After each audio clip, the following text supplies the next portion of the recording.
So we submitted the language in the middle of August 2023.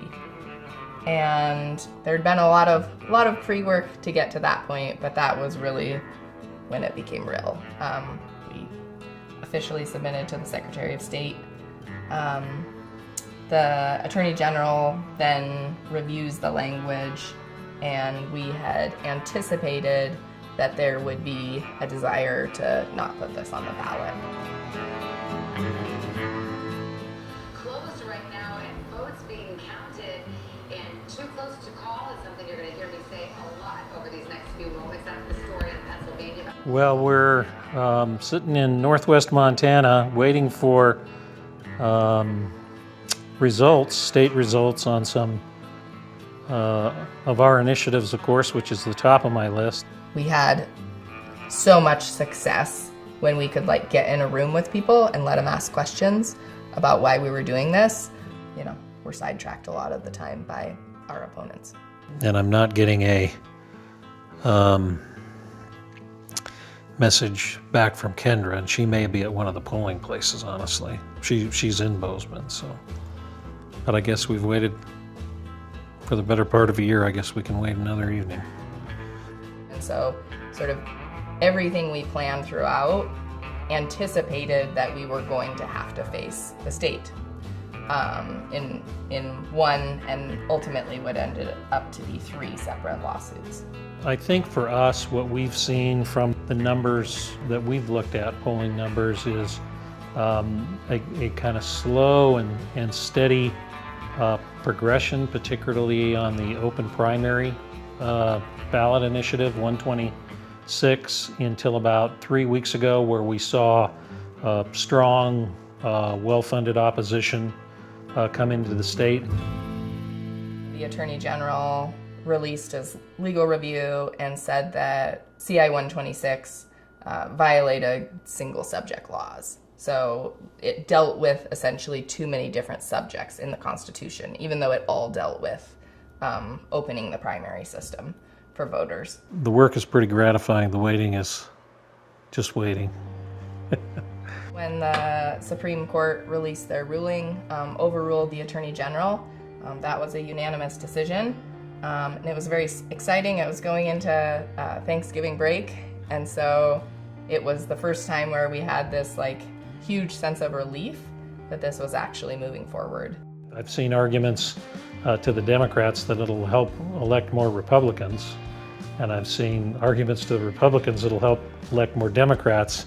And when I'm giving a presentation or talking to a group of people, I say, it can't be both, right? Because it's not about the parties. It is not about the special interests. It is about you, the voter. That's who we're trying to serve, right? Consent of the governed. It's time we got back to that. We disclose every dollar in and out, and every phase, whether it was early work, whether it was the lawsuits, the signature gathering, we have to detail every expenditure we make. What our opposition didn't have to do is, the Attorney General doesn't have to release a report saying that he's fighting these initiatives, even though they're spending hundreds of thousands of dollars of taxpayer money to try to keep these off the ballot. But one thing you get used to on election night, especially in our fine state, is hurrying up and waiting. So I'm going to continue to hurry up and wait. Everyone is about to take a break for the 4th of July. I start calling counties, and none of the clerks are in, but there'd been an anonymous tip from a county that the Secretary of State had put out new guidance and said that registered inactive voters, so voters who had moved since the last election or not returned an absentee ballot but are still registered to vote in every way, they can show up at the polls and vote, their signatures don't count, she says. 1 in 5 registered voters in Montana is inactive, just to give you a sense of how large a group of people this is. Results until everybody's voted. Oh, and they still got people in lines, do they? They have 7-hour lines. Oh, in Great Falls, you were telling me, right? Okay, that explains it. Bozeman and Oh, you're kidding. no, That's crazy. We're wasting a lot of money on these lawsuits, and so I certainly felt like the entire time we'd have people say, like, how on earth do they think they're going to win this? And I think the answer is they didn't. They didn't ever think that they were going to win it, but they knew that they could slow us down. If you look at the, like the Senate race and 128 and some of those others, those numbers are interesting to me because we're outperforming, the Senate race. On election day, we had sort of visibility events at a number of larger polling places.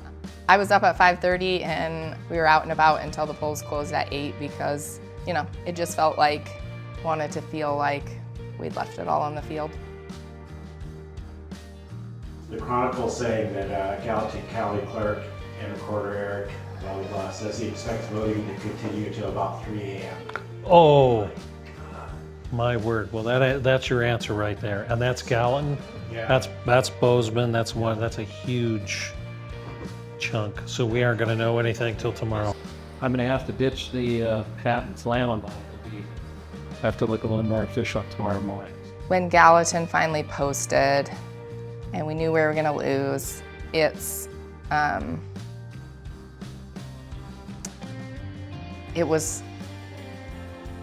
was actually really hard how close it was, because it meant like all sorts of smaller things along the way could have made the difference. And even early this morning, 3-4 o'clock this morning, the returns were still close enough where we felt like we had a chance, and had returns coming in from areas where we'd performed better. Once politicians are entrenched in power, and like once a party has total power, it feels nearly impossible to get the people in power to change the system. We had a lot of hope that we might get there with the open primaries. So hard when you put that much time and effort and look at it and think it's not quite there. I think it's almost worse sometimes when it's really close as opposed to when it's not. And they might actually much prefer running under a better system and getting to govern when they're not being held hostage by the sort of most extreme elements of their party.